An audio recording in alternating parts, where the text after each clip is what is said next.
Hello guys and welcome back to the channel. So I thought it would be a great idea to actually make some videos about the different kind of advent calendar tanks that are being released day by day in the December month. So actually let's start today with the ELC EVEN 90 guys. Stay tuned.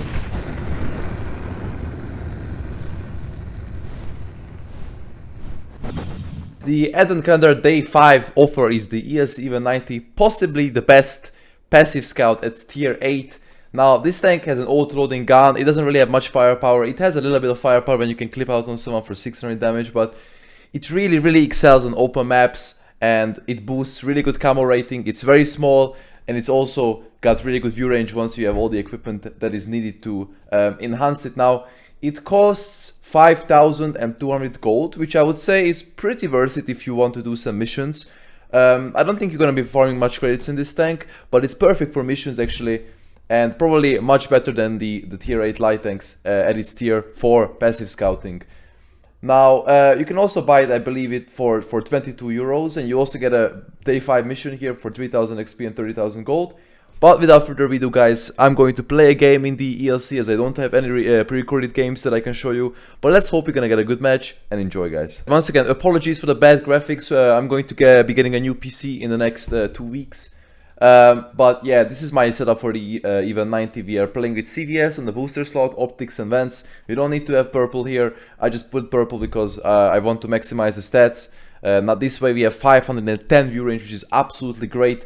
We also have minus 20% camo to enemy vehicles that are moving and also stationary that are behind like bushes, and we also have minus 12.5% on enemy moving vehicles with vents actually as well.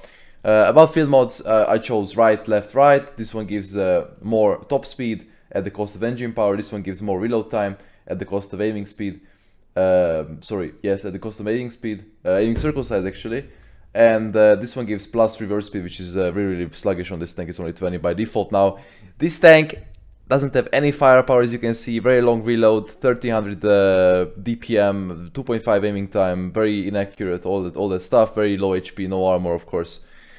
Very interesting that this tank only weighs 7 tons, and you only have 155 engine power, which gets boosted by this in case you put it up, but it's not really worth it in my opinion.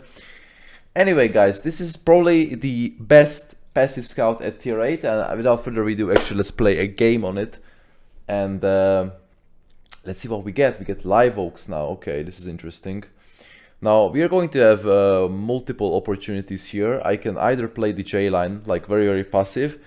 I can go middle, or I can go for a suicide YOLO spot on the 4 line, and the suicide YOLO spot is what people actually do a lot of times, just going here and then getting sniped to pieces from the other side, the railways here. But I'm just going to opt for the J line, probably gonna do some passive spotting and maybe also release our clip. Now, these tank shells are really abysmal, not because of the penetration. The penetration is 175 on the AP rounds, and 1 second and we'll check the APCR. APCR is 215, which is okay, but the velocity are really bad on this. 760 on the AP and 950 on the APCR. But you can see the tank is fairly mobile, of course, as it should be because it's a light tank. And let's go into this typical spotting bush. We should be able to absolutely obliterate our enemies with our view range. Now, there's only a little problem here. We don't have that many guys coming to us that I would have hoped for. A lot of guys are going to snipe the D line and all that. Now you can see that these guys are probably gonna play aggressively, and I have to get away instantly. Actually, this is really bad. I have to get away instantly, and they might even catch me here. Yeah, well, marathon teams, unfortunately. This guy spots me, and we have to run away really fast as far as I can get now. Yeah, this is the problem with marathon teams, guys. A lot of teams are just like turning their brains off and just going to here to snipe, for example, or like going to camp there. It's very bad. I don't recommend anyone to do this. But now we got our like early spot with 0 spotting damage, of course, because we didn't really have anyone to shoot. Now I'm gonna try to make my way towards the LHMTV, and can we actually snipe this guy? Is he gonna make a mistake? We have a shot here.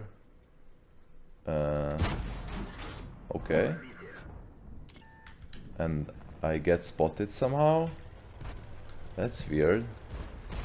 That was probably the T-44. Oh, that was actually this guy. Oh, we got a juicy shot on that guy by the friendly TD. That's actually really good. But now I want to play under here, but really, really carefully, as the LHMTV also has good camo values and also has decent view range abilities. And I'm going to try to make a... yeah, I'm already spotted. Not really getting shot by the TDs there. This tank is fairly small, it's fairly hard to hit by guns with not that good gun dispersion. But this is going to be quite hard now, this situation. I think I'm just going to have to sit and wait and see what's gonna happen. Possibly go under here instead. This LHMTV should be eliminated. He's a one-shot. He's really low HP actually. Somebody hit him. But so this tank also has an auto-loading clip of 3 shots for 660 damage, which is not that bad. But it really has no DPM, as the reload is really bad on it now.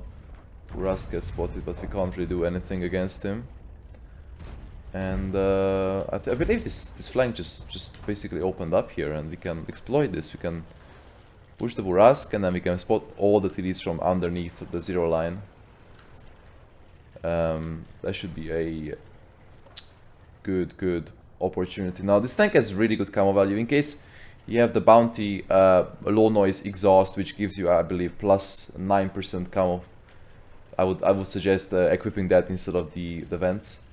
But I unfortunately don't have access to it, only had vents, so that's why I'm playing without. With the low noise, you're gonna have like 50% plus camo, which is insanely good. While moving, of course, as well. So yeah, the plan now is to go under the TDs on the D line and the 0 line, and try to spot as much as I can. Now I'm going to... they need to get the Burask first. Okay, he's not really dying. Nice, he's dead. He didn't spot me, as you can see the camo actually... oh, so now I got spotted, but maybe, probably some TD here, yep. He misses. Oops. You can see this tank is so small, it's so evil, man, they can't hit me, and the SE already dies. And now this 80-15, I probably just have the proxy, and he's also going to die. I can even go behind him and shoot him, but that would be a bit risky at this time. He's quite well armored, but I think I can just go underneath him again and try to proxy him and get a big shot. He got hit by a lot of guys here. He should die here. Nice, he should die.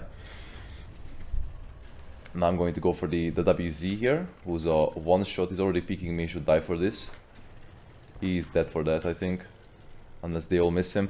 But we can also pick up in these bushes and actually try to spot the guys behind these other bushes.